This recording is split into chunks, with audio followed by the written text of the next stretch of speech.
Good morning and good afternoon, everyone. Welcome to Beyond the Lab, a live Google Hangout with some Fisheries and Ocean Canada's scientists. This event is part of Science Odyssey, Canada's biggest festival of science and technology. So it's so exciting to have a group of classrooms joining us from different parts across Canada. So my name is Joe Grabowski, and I will be your English host for today. I'm from Exploring by the Seat of Your Pants.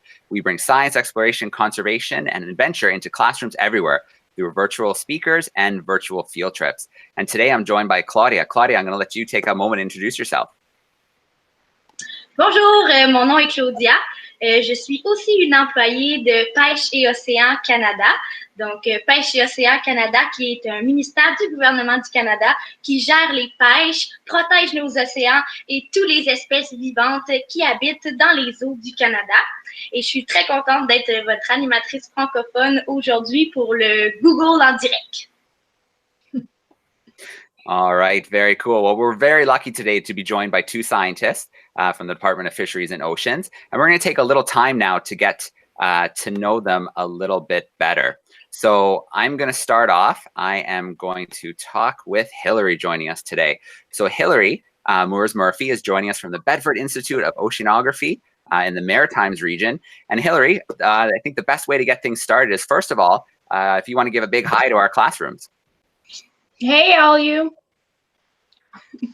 All right. Well, Hillary, to get things rolling, let's start with a little bit about what you do and maybe a little bit about how you found yourself in this field.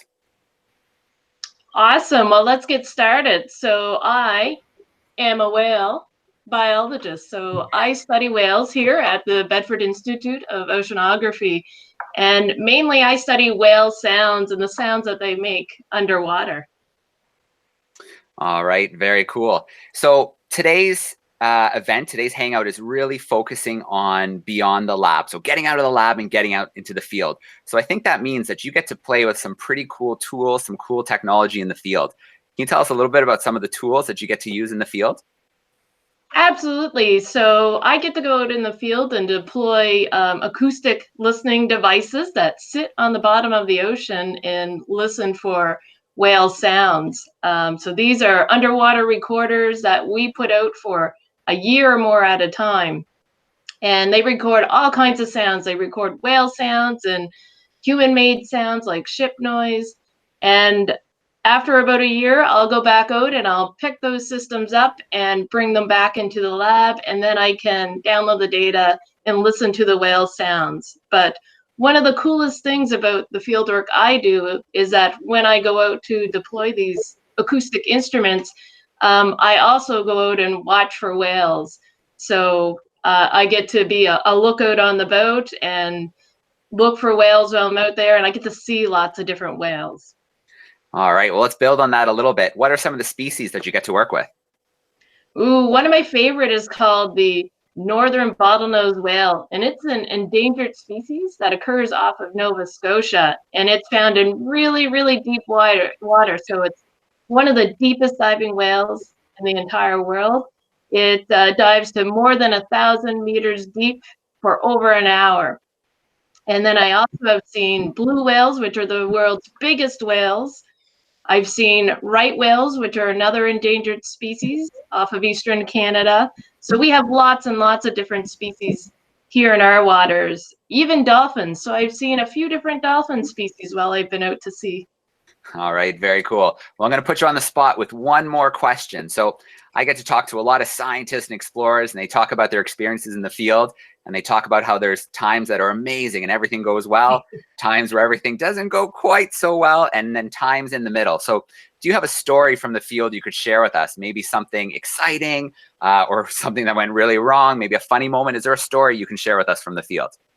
I can. So the very first time that I went out to sea to study whales, I was actually joining a sailing vessel that's run by a professor here in Halifax region named Hal Whitehead. And I was joining that sailing vessel. I was so excited. It was my first time ever going out to sea to study whales.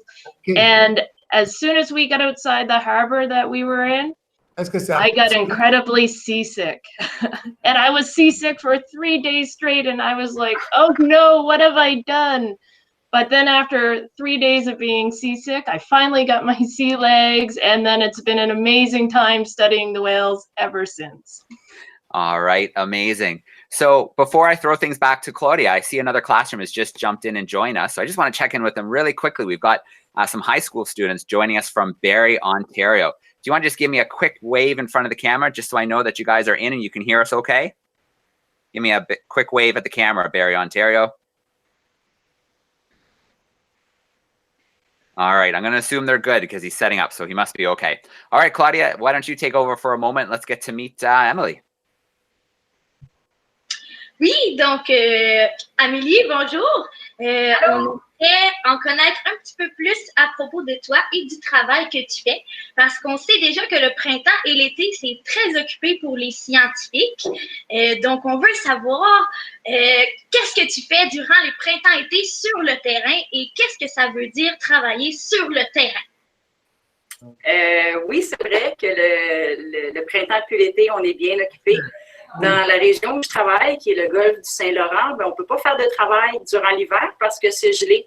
Donc, il faut attendre la fonte des glaces pour pouvoir aller travailler. Puis aussi, le printemps, ça veut aussi dire que c'est le début des pêches, dont pour des espèces pour lesquelles je suis responsable, donc le crabe des neiges puis le homard. C'est deux espèces qui sont hyper populaires ici dans l'Est du Canada. Il y a des grosses pêcheries sur ces espèces-là. Puis mon rôle à moi, puis avec mon équipe, c'est de s'assurer que les populations de ces espèces-là sont en abondance suffisante au niveau de l'écosystème, au niveau des populations, mais aussi pour supporter des pêcheries qui sont un gros moteur économique dans l'Est du Canada. Donc, on fait beaucoup de travail, c'est assez diversifié sur les invertébrés. Donc, les crabes puis les homards, on les appelle des invertébrés parce qu'ils n'ont pas de colonne vertébrale, donc ils n'ont pas de vertèbres. Contrairement, par exemple, à des poissons ou aux mammifères marins, comme Hilary parlait. Donc, les invertébrés, ils n'ont pas de colonne vertébrale. Puis, pour les étudier, mais souvent, ce qu'on fait, c'est que ce qui est intéressant dans mon travail, c'est qu'on va sous l'eau, en plongée sous-marine, pour faire des relevés. Puis ça, c'est une activité qui est assez particulière. Donc, c'est une façon très écologique et non destructrice d'aller étudier ces animaux-là sur les fonds marins. Donc, on a des équipes de plongeurs, puis on va faire des relevés en plongée sous-marine.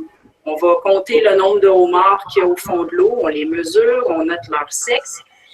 Donc, c'est bien intéressant parce qu'il y a une composante qui est un petit peu différente au niveau de la plongée sous-marine. C'est pratiquement comme si on se retrouvait en apesanteur sous l'eau. C'est comme un peu si on était sur la Lune.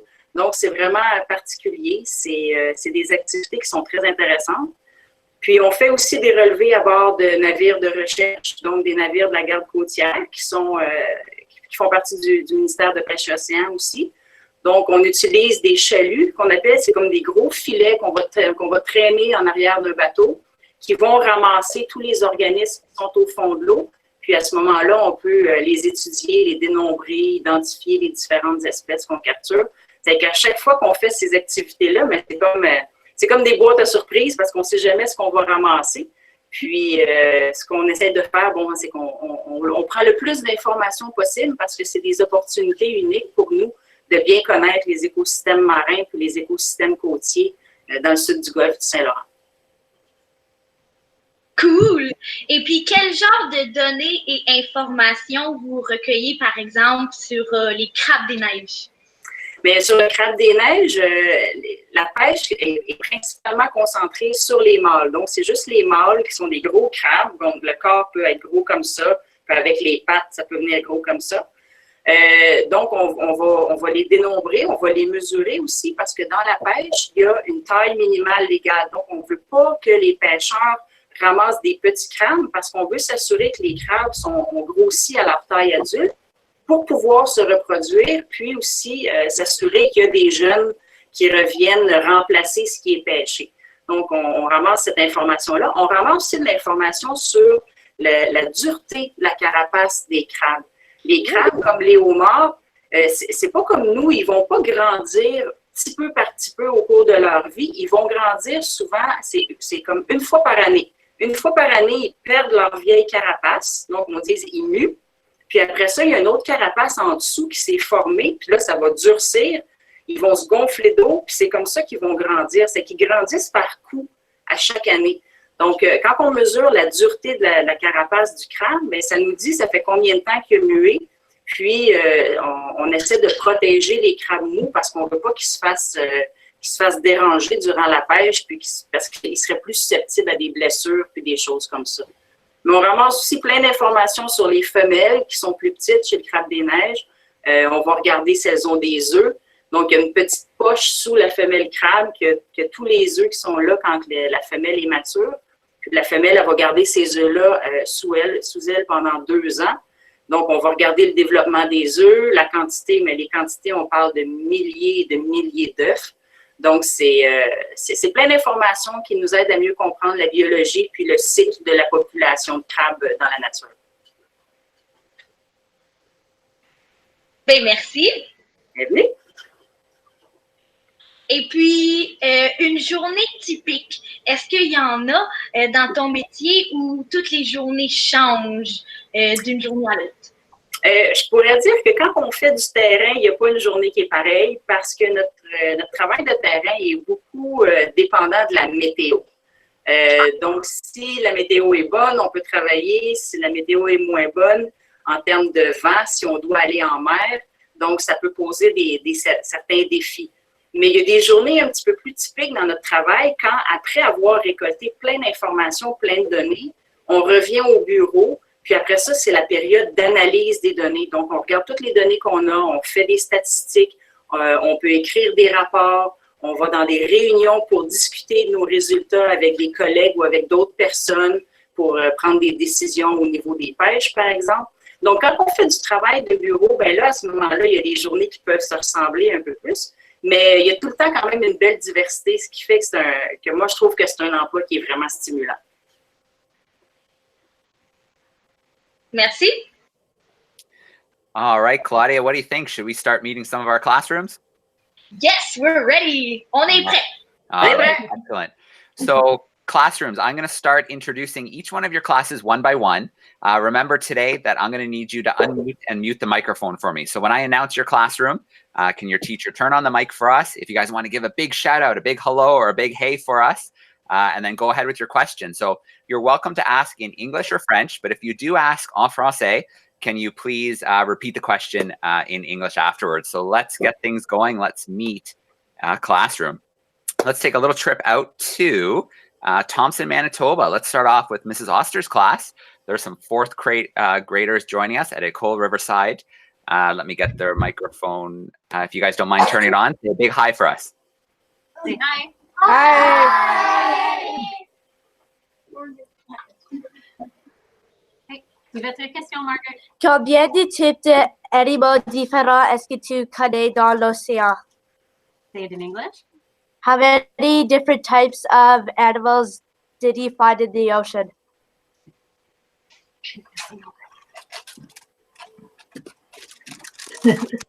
All right, Hillary, do you want to jump on that one first? How many different species have you worked with in the ocean? Sure. So I spend most of my time looking at the top of the ocean, and I see so much different wildlife, even at the top of the ocean. So I get to see lots of different whale species. We have over 20 different species of whales, dolphins, and porpoises here off of Nova Scotia. And then I've seen sharks that have been sitting at the top of the water and tons of different kinds of seabirds. I've seen sea turtles out here. So lots of exciting marine wildlife, even at the surface of the water. All right. And Claudia, you want to pass the question along to Emily? Oui, Amélie, combien d'espèces animales as-tu vues dans tout l'océan dans ton travail? Je pourrais pas les compter. Sous l'eau, il y a une immense diversité d'organismes. Les poissons, c'est sûr que la quantité d'espèces différentes de poissons est moins importante que la quantité différente d'invertébrés. Mais on a une belle diversité ici dans l'est de l'Atlantique. Des fois, on pense pas. On pense que dans les places où est-ce que les gens font de la plongée puis qu'il y a plein de poissons tropicaux qui ont beaucoup, beaucoup plus d'espèces que nous. mais on a quand même beaucoup de diversité ici dans nos eaux, dans l'Atlantique. Les invertébrés, il y en a tellement. Les invertébrés, c'est dans la même famille que les insectes. C'est que si on pense à la quantité d'insectes qu'on a sur Terre, il y en a beaucoup aussi dans le fond marin. Donc, il y a des choses qui ressemblent à des araignées, qui ressemblent à des crevettes, qui ressemblent à des moustiques, qui ressemblent à des coccinelles. Il y a des choses qui ressemblent à absolument rien, qui sont vraiment très spécifiques au milieu marin, qui sont des méduses ou dans cette famille-là, comme des petites boules de gélatine qui flottent dans l'eau, mais c'est des organismes vivants. Donc, il y a une grosse diversité. Puis, dans ma carrière, ça fait plus que 20 ans que je fais ça.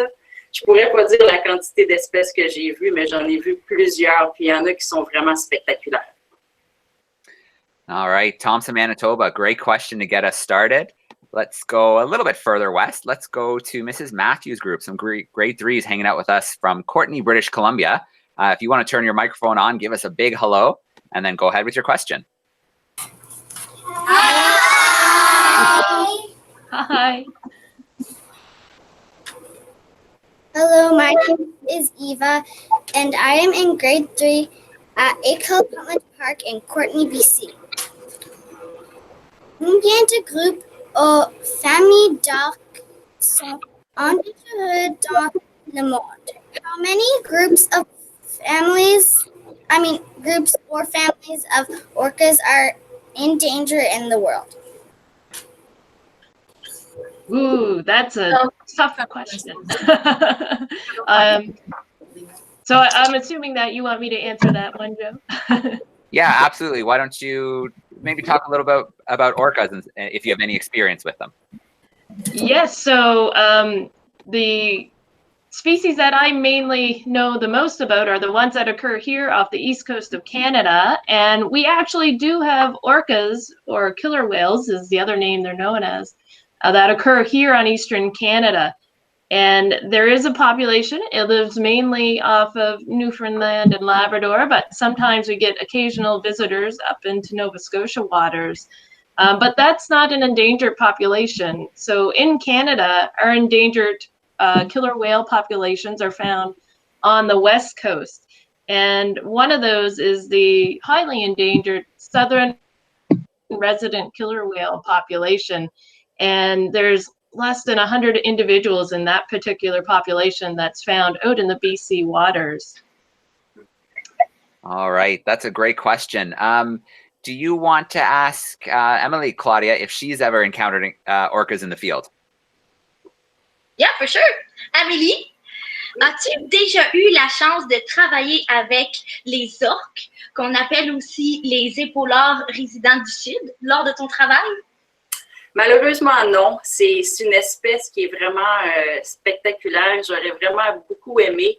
Mais j'ai jamais eu l'opportunité ni de travailler, ni d'en voir même, autre que dans des aquariums, où est-ce que là, les conditions d'environnement sont pas les mêmes. J'aurais vraiment aimé pouvoir les voir dans leur milieu naturel, puis peut-être que lors d'une prochaine visite en Colombie-Britannique, je pourrais aller peut-être faire une sortie pour essayer de voir les populations locales d'orques. Ça m'intéresserait beaucoup.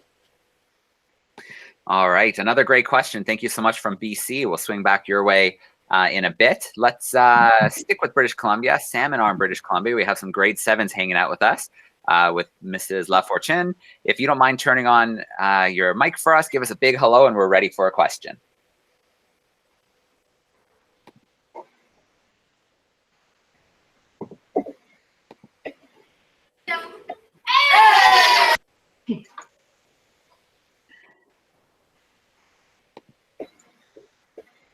All right, I think you might have accidentally muted again. If you want to try and turn the mic on one more time. There we go. We got it now. Okay, vas-y. Qu'est-ce que vous faites quand un plastique pollué? La pollution. And what do you do when somewhere you're like a spot is polluted? Okay, so that sounds like it's a question about pollution. So let's turn into a two-parter. When you're out in the field, do you see human evidence, impact of humans on the water? And do you guys ever do anything about the pollution when you come across it?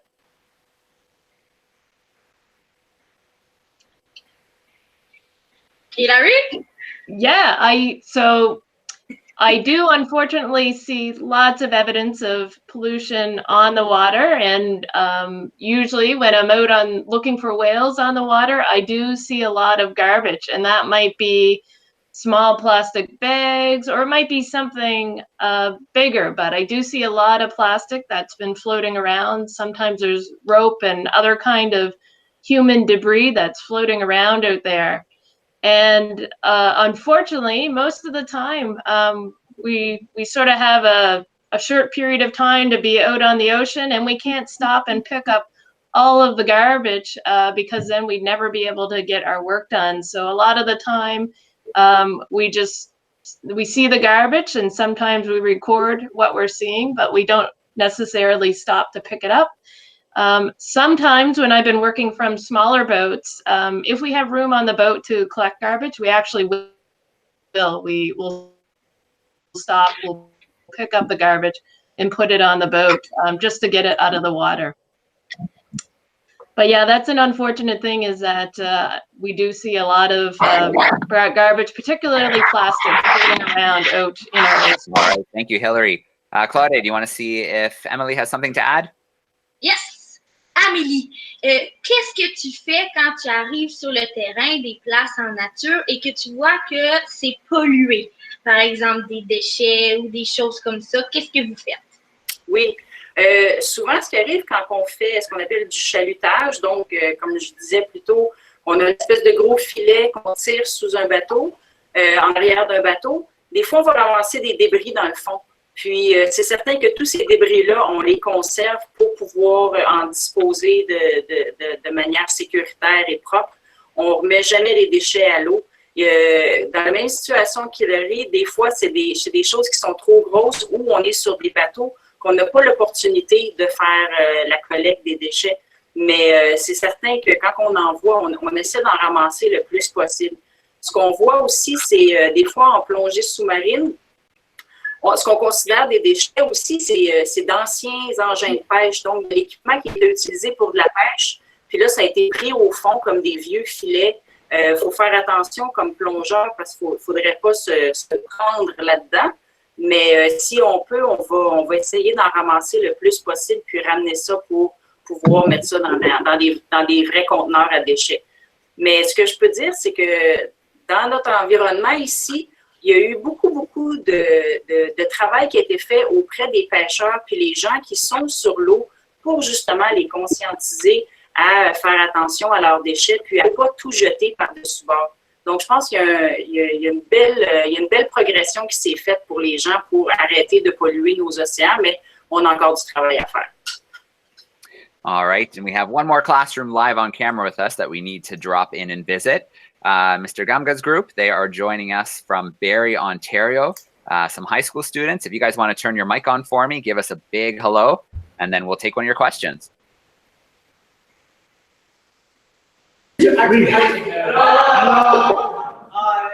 All right, we got you now. Who's got a question? Okay. Bonjour, mon nom est Yassine. J'ai une question. Donc, quel est l'animal marin le plus intéressant que vous avez travaillé avec? Hi, my name is Yasin Adam, and my question is, what's the most interesting sea animal that you've worked with? All right, Hilary, you want to tackle that one first? Yeah, and I think I already mentioned this earlier, but the most interesting animal I worked with, one of my favorites, is the endangered northern bottlenose whale here off Nova Scotia. And I just find they're so interesting. One, that if you go and you look up a picture of what this looks like, it kind of looks like a dolphin, but these animals are really big. So they're actually 30 feet long. So they're really big animals, even though they look like they're going to be small and cute. And then they also make these really amazing deep dives when they're hunting for their food. So I just think they're a very interesting species. I've been studying them for many years now. So they're one of my favorites. And and one of the most interesting, I think. Thank you. Maybe, Amélie, est-ce que tu pourrais nous dire quel est l'animal marin que tu trouves le plus intéressant sur lequel tu as pu travailler, étudier, rechercher ou même que tu as vu? Oui, c'est sûr, j'ai un gros parti pris pour le homard. C'est une espèce qui est en très, très grande abondance ici dans l'est de l'Atlantique. Ce que j'aime à propos de cet animal-là, c'est que sa physionomie, donc son corps est vraiment particulier. C'est vraiment comme un char d'assaut, c'est un tank ou une armure avec les pinces, avec des épines sur les bras, la queue qui est constituée de plaques qui s'emboîtent parfaitement quand ils font des mouvements avec la queue pour nager. Donc, c'est vraiment des caractéristiques physiques qui sont pas communes. Donc, quand on regarde un homard, c'est pas quelque chose qui est régulier comme un chat, un chien ou un oiseau. C'est quelque chose qui est vraiment différent. Mais de savoir comment cette espèce-là, cet animal-là vit et comment maintenant il est en très grande abondance, c'est vraiment phénoménal. Puis moi, ce qui me frappe toujours, c'est que quand on regarde un homard, c'est pas nécessairement cute. C'est sûr, c'est pas cute comme une baleine ou comme un dauphin. Puis je me dis, OK, les premières personnes qui ont décidé d'en manger devaient vraiment avoir faim, mais c'est délicieux quand même. Moi, je les trouve beaux, les homards. Ben, moi aussi. All right. Well, Claudia, I know that you have a collection of questions that we've gathered from social media this week. So let's change gears, and why don't we share a few of those questions from social media right now with our scientists? Oui, pas de problème. Donc, je peux commencer avec une question en français pour Amélie. Oui. On a une question ici. Nommez une chose que vous... Attends une minute, me lire une fois. Nommez une chose que vous n'aimez pas dans votre travail et une chose que vous adorez. OK. Ce que j'aime pas, puis on va pas le dire trop fort, c'est en travaillant pour le gouvernement, on a certaines directives pour notre travail. Puis ça implique souvent qu'on a beaucoup de paperasserie à faire, des formulaires à remplir, des autorisations à obtenir, que ce soit pour voyager, faire notre recherche, aller dans des conférences ou faire des achats pour du matériel qu'on a besoin. Donc, tout ce côté-là, paperasse, c'est moins intéressant. Mais on le fait, ça fait partie de l'emploi. Puis tout ça est contrebalancé par l'aspect tellement intéressant du travail de terrain. Puis le travail de terrain est tellement diversifié que ce soit aller, comme on disait, aller en plongée sous-marine, faire des relevés scientifiques sur des bateaux, aller faire du travail sur des bateaux avec des pêcheurs. C'est une composante super intéressante aussi, parce que là, on voit vraiment eux comment eux fonctionnent dans leurs activités de pêche. Mais je reste à dire que pour moi, ce qui est le plus spécial, c'est aller faire de la plongée sous-marine.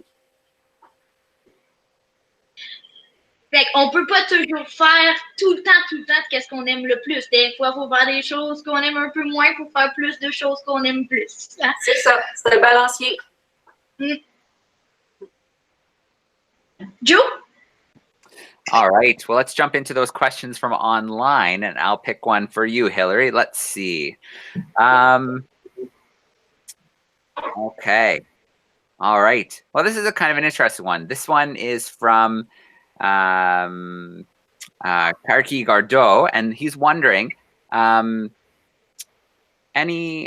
let's give that a quick shift here. Let's go to this one instead. So being out in the field, what are some of the most challenging field conditions you've ever had to work in while being in the field? Ooh, the most challenging conditions I've ever had to work in, it's always to do with the wind. And the windier it is, the rougher it is on the water, and the more the boat rocks around. And it doesn't matter if you're in a little boat or a big boat, that holds true. So the roughest conditions I've been in has been out in the northern Atlantic in December, and it was blowing above gale force winds, and we were really far offshore, so there was nowhere to kind of hide from the waves, and it was really rough, and the waves were coming right up over the bow of the boat. There was a lot of water on deck, and it was not very fun to be walking around the boat and trying not to be seasick. So it was really rough, that trip. All right. And does it get better? I mean, you've probably been on so many ships. Does your body get used to it, or is each time kind of a new adventure for your body? In general, I think that your body can get used to being out on the water, and it's easy to get used to being on the water when it's relatively calm. But for me, if it's a really, really rough day, I don't think I ever really get used to it being rough. I just kind of have to wait the weather out and wait for it to calm down again. And it always calms down again eventually. All right, awesome. Well, Claudia, I'll pass it to you if you want to ask another question from our social media crew. Oui, une autre question pour Amélie. La question est de Kirk Gaudreau. On aimerait savoir, quand tu étais sous l'eau en plongée sous-marine, quelle est la chose la plus effrayante que tu as vue et comment as-tu réagi? La chose la plus effrayante, je vais dire la chose la plus effrayante que j'ai pas vue, mais que je pensais qu'il était là. Je faisais de la plongée, puis on était dans un endroit qui était plus profond. Puis, la veille, on avait discuté avec des pêcheurs qui pêchent une sorte de petits requins dans l'Atlantique. Donc, des aiguillas noirs. Ce n'est pas des gros requins, c'est des petits requins comme ça. Mais ce qu'on sait dans l'écosystème du Saint-Laurent, c'est que ces petits requins-là, souvent, sont pourchassés par des gros requins. Puis là, moi, c'est arrivé que je finissais ma plongée, puis il fallait faire une procédure de sécurité qu'on appelle un palier de décompression. Donc, on a une ligne qui flotte dans la colonne d'eau, puis il faut rester accroché après la ligne pendant à peu près 5 minutes pour laisser autant à l'azote qui s'est accumulé dans notre système de sortir pour pouvoir remonter de façon sécuritaire. Mais là, je suis accrochée après cette ligne-là. Je sais qu'il y a des requins partout. Puis tout ce que je peux penser, c'est que j'ai l'air d'un ver accroché à une canne à pêche. Puis qu'il y a peut-être juste un requin qui attend pour venir m'attaquer. Fait qu'on dirait que le cerveau prenait le dessus sur la logique. Puis c'est une situation où j'ai pas été confortable. All right. Well, I'm going to grab another question from our social media questions. I like this one here. This one's from Taryn Bell. And Hillary, they're wondering, what's the most unexpected perk of your job? I think that the most unexpected perk of my job is that over the years, I've been in fisheries and oceans a few years now. I've now have a team of people that work with me, and I manage that team of people. And I never thought that I wanted to be like a team manager or leader, but I just like my team so much, and I'm really enjoying leading our team. We call ourselves Team Whale, and I really like working with all of those people and with helping develop our research program. So that was really unexpected for me. So I think that's one of the cool things about my job too, is getting to lead a research program. All right, very cool. And do you find those situations being out in the field, it just adds something? There's that extra special bond when you go through something together? Oh yes, being out in the field is totally different than working in an office environment. You can see people at their best, and you can see them at their very worst in the field, especially if people aren't feeling quite so good on the boat. But you do spend so much time when we're out on a boat. Often we'll go out for 2 or 3 weeks at a time. So you're living with these people like full time, 24/7, and you can really get to know them. And, you know, it's cramped quarters. There's not a lot of spaces to go to be on your own. So you really get to know people when you're working with them on a boat. All right, awesome. Claudia, I'll throw it to you. Let's grab another question from social media, and then maybe we'll visit our classrooms again. Alors, super, une dernière question des médias sociaux pour Amélie. Quand tu étais en expédition ou en travail sur le terrain, quelle est l'espèce la plus rare que tu as vue que tu as vu? Oh!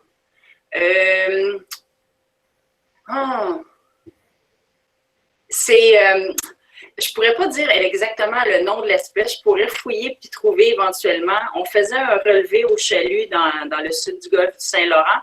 Puis, on avait une station à échantillonner dans le chenal laurentien. Le chenal laurentien, dans notre région, c'est une partie qui est beaucoup plus profonde que le reste. Puis, on a remonté quelques spécimens d'une espèce qui est plutôt rare, donc on ne voit pas d'habitude en milieu côtier. Tu sais, des espèces qui ne sont pas jolies, là, de grande profondeur, avec des yeux blancs, puis des grandes dents. Puis, c'était vraiment différent comme espèce. Puis, ça faisait changement de tous les poissons que je vois d'habitude quand on fait de la plongée en eau peu profonde. C'est vraiment des espèces moins belles. Ils n'ont pas de couleur. Puis, c'est ça, il y avait des grandes dents transparentes. C'était vraiment impressionnant. Fait que c'était rare, puis il était épeurant en plus. Ouais. C'est pas un poisson que j'aurais voulu aimer voir en plongée. Non. Ni manger. All right, those are some great questions coming in via social media. Don't forget you can use that YouTube chat sidebar on the right to send us in those questions. But I think we should pay a little visit to some of our live classrooms. So let's check in. Mrs. Oster in Manitoba, if you want to turn your microphone on, we'd love to steal another question if you have one.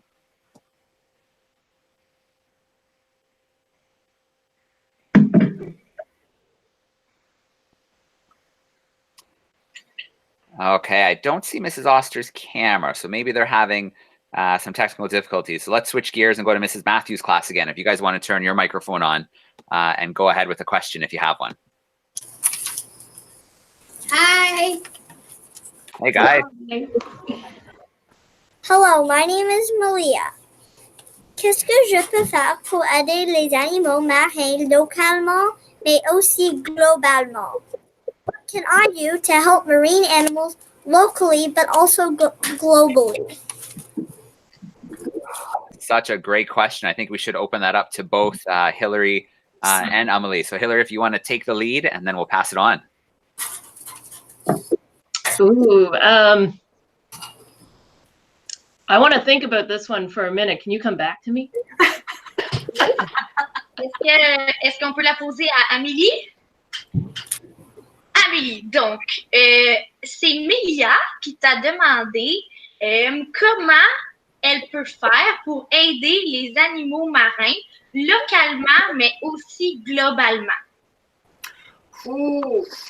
Je pense que ça revient beaucoup à la discussion qu'on a eue au début sur la pollution. Chaque petit geste compte. C'est certain que des fois, on considère qu'on n'en fait pas beaucoup, que ça va avoir un petit impact, mais si on additionne tous nos petits gestes ensemble, c'est là qu'il va avoir un impact majeur au niveau de la santé de nos océans. La question des plastiques, c'est vraiment une très, très grosse nuisance dans le milieu marin, que ce soit pour la santé, donc ce qui est ingéré par les organismes marins, mais aussi parce qu'on voit souvent des poissons, des phoques ou des tortues qui sont empêtrés dans des déchets comme ça, puis que là, c'est vraiment un très gros risque à leur survie puis à leur santé. Donc, si on se promène sur la plage, on apporte un sac réutilisable, puis on ramasse des déchets, puis on fait notre part. Je pense qu'en tant que citoyen du Canada, si on veut protéger nos océans, et on doit chacun faire notre part. C'est que c'est des petits gestes qui comptent. All right, Hillary. Yeah, I agree. So the big thing is, well, don't pollute, and let's get the plastics out of the ocean as well. And anything we can do to get garbage off our beaches and out of our waters is a great way for anyone to help out. And then, of course, tell people that you love the oceans and that the oceans are important to you. So the ocean is important to everyone, and we should make sure that people know how important the oceans are to us. And I think communicating that to everyone you know about how important the ocean is also a great way to get people thinking about the ocean and how they can better protect it as well. All right, that's right. We do have the world's largest coastline, but a lot of Canadians do live away from the coast. So I think we forget sometimes that the ocean is so important for everything from the weather that we experience to a lot of the food that we eat. We really do need to protect our oceans. All right, Seminar in British Columbia. Do you guys want to turn your microphone on? Grade 7s, we'd love to steal another question.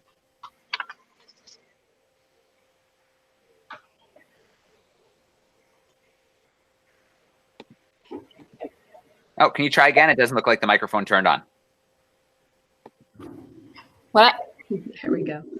That's better. OK. Qu'est-ce que c'est l'expérience la plus mémorable que vous avez fait avec les baleines ou les poissons ou les choses comme ça? Et en anglais. What's the most memorable experience you've ever had with whales or fish or sea creatures? All right, great question. Hillary, is there an experience, maybe an encounter, maybe it lasted a while, something that really sticks out? Yeah, so back when I was doing my grad studies and working off a sailboat, we were sailing back to Nova Scotia from Bermuda, and we were out in the middle of the Sargasso Sea. So we were really far offshore in the middle of nowhere. And I remember I was down inside the boat. I think I was like cooking dinner in the kitchen. And then all of a sudden, I just heard this loud, like smack, like a huge bang. And all of a sudden, I heard all the water fall on top of the boat. It was like a smack and then a huge splash that washed right up over the boat. And I ran up outside because I was like, what the heck is going on? We're in the middle of the sea. And it turned out it was a sperm whale breaching. And breaching means that it's jumping out of the water and landing on its side. And it was jumping out of the water so close to our boat that the water, the splash from the whale, was washing right up over the boat. And we sat there and we watched that sperm whale jump like 20 times in a row beside our boat. It was amazing. It was very cool because sperm whales are really, really big. And I didn't appreciate how big they were till I saw this animal, and I think he was bigger than our boat. So it was a very neat and memorable experience. Oh, that's absolutely incredible. Sounds like you were sitting right in the splash zone. Oh, totally. No pun intended. All right. Perfect. Let's pop that question along to Emily because it's a good one. Oui, donc la question, Émilie, c'était quelle était ta meilleure expérience que tu as vécue avec une espèce marine? Ça peut être des baleines, des dauphins, des poissons, etc. Une expérience que j'aime faire avec des espèces qu'on voit souvent ici, c'est les nourrir. Puis, c'est vraiment particulier parce que c'est comme un privilège. Donc, ici, on a beaucoup de ce qu'on appelle des tanches, ou les personnes peuvent les appeler aussi des perches de mer. C'est juste des poissons réguliers comme ça qui ont quand même des bonnes dents, puis qui aiment beaucoup, beaucoup les oursins. Donc, des fois, quand on est en plongée sous-marine, on va prendre un oursin, on va l'ouvrir, puis les poissons viennent manger dans nos mains. C'est vraiment une expérience, je trouve, particulière.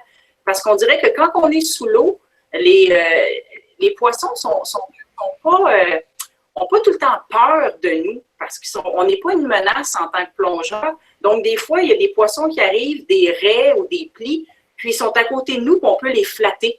C'est vraiment des expériences uniques, puis c'est vraiment intéressant.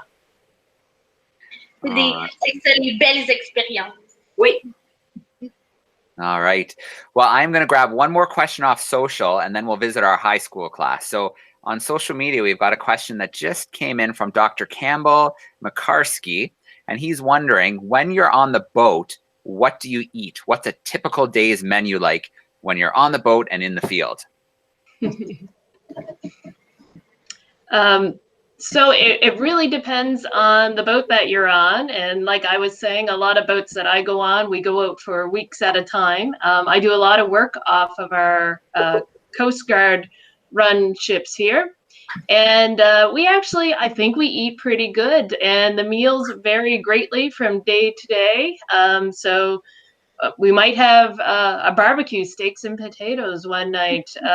We might have a stir fry another night. So their soup, their salads. The Coast Guard boats, I think we get a little bit spoiled because there's so much on there. And my favorite thing on those boats is any Coast Guard boat I've been on has an ice cream fridge. And that's really terrible for me because I love ice cream and I'll eat ice cream every night if it's there and available. And I usually do when I'm on these boats. All right. Sounds like another added perk of being out in the field. Definitely.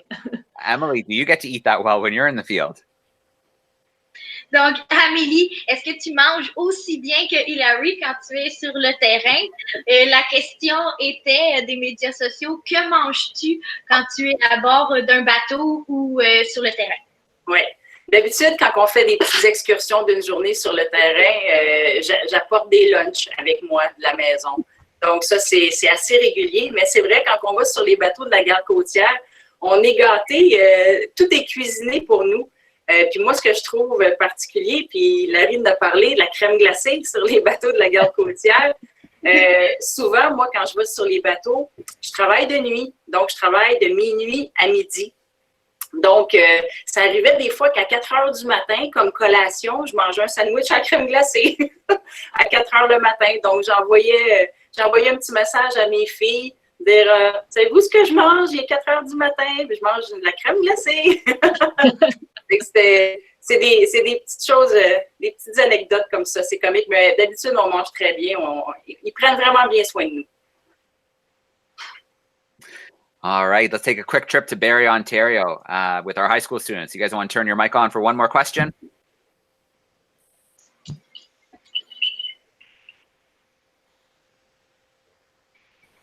Bonjour, mon nom est Yasnalam.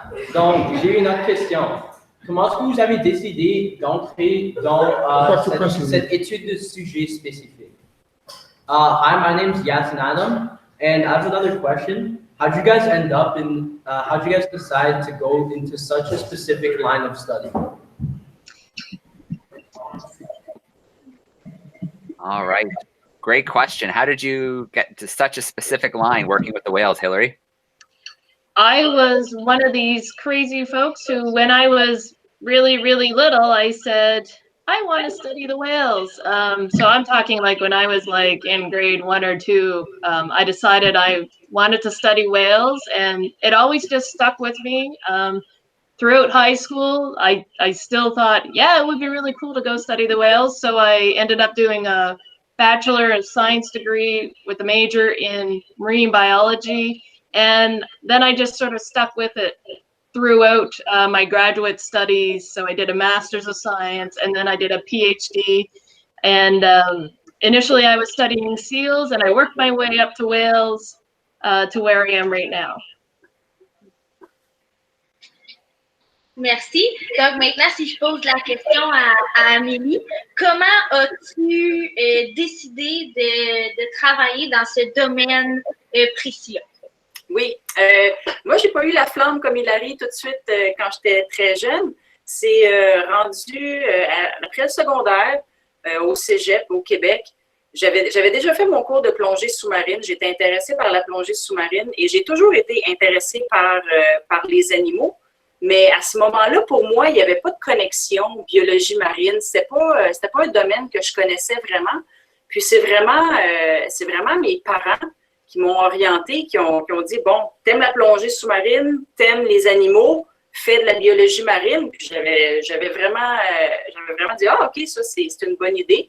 Donc, j'ai cheminé comme ça en faisant un baccalauréat en biologie, puis après ça, en faisant une maîtrise en océanographie. Puis, c'était vraiment de combiner ces deux passions-là. Puis, probablement que je ne le savais pas, mais dans le temps, je me rappelle que j'écoutais quand même beaucoup de reportages de Jacques Cousteau, qui est un pionnier dans l'exploration du milieu marin. Donc, probablement que ça m'avait marqué déjà, puis c'est pour ça que j'ai été attirée vers la plongée. Puis, ça a fait son chemin. All right, well, let's dip back into the social media community one more time. And I think time is going so fast, it's disappearing on us, but I want to get in as many as I can from social. So I'm going to ask one for Hilary and then one for Emily. And I think that'll let us get the most bang for our dollar, get a few more questions in. So Hilary, I'm going to ask you this one. This is from the Ocean Research Alliance in Canada. They're wondering how many other scientists or organizations you collaborate with. What do they add to your work when you work with somebody else?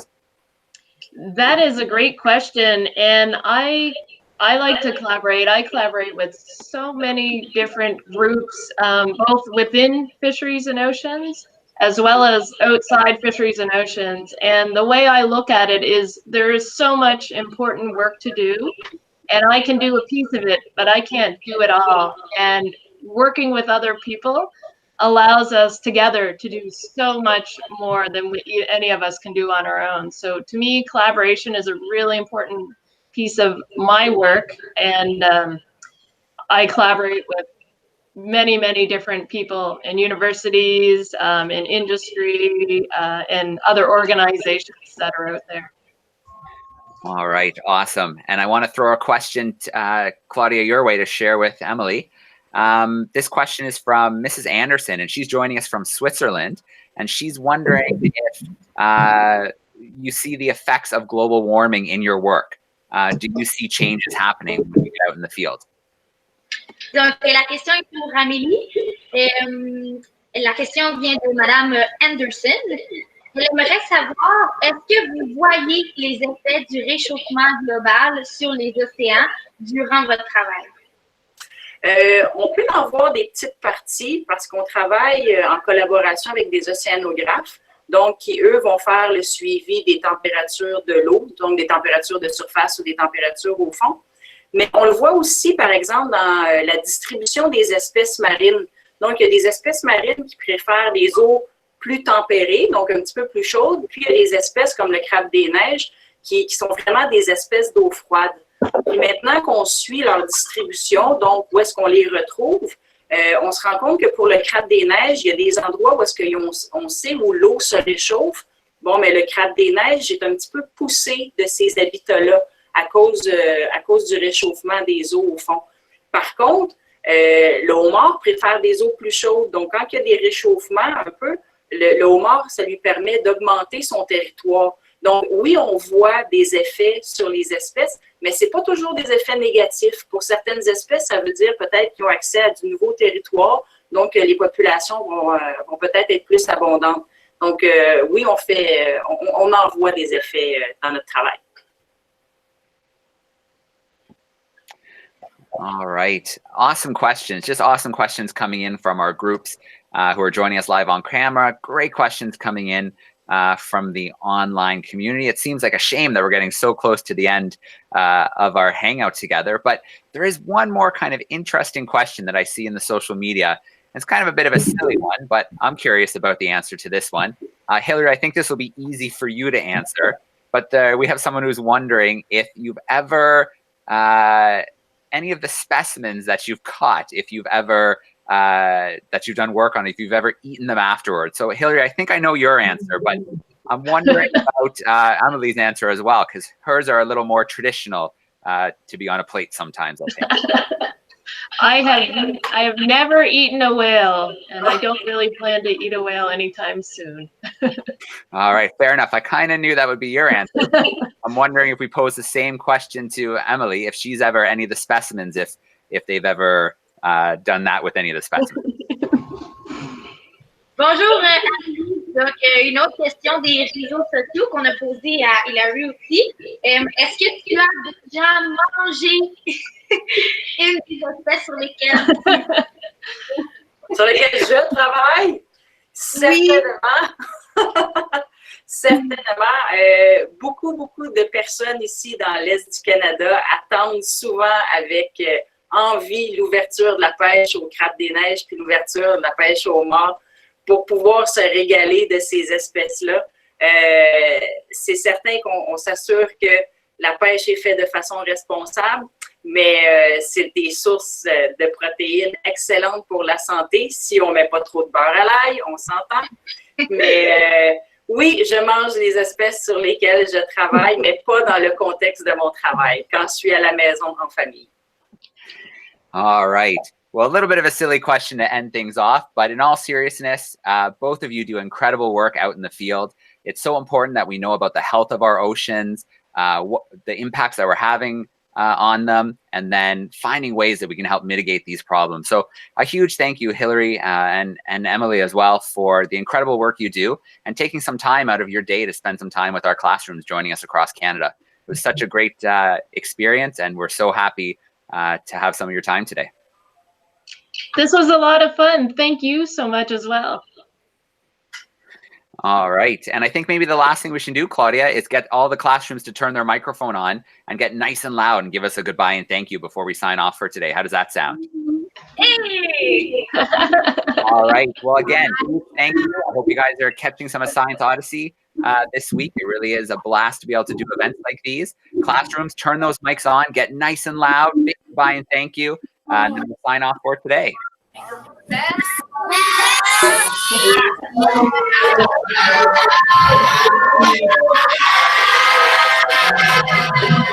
All right. Thanks, everybody, for joining us at Beyond the Lab today. We look forward to another DFO Hangout in the future. Thanks, everyone.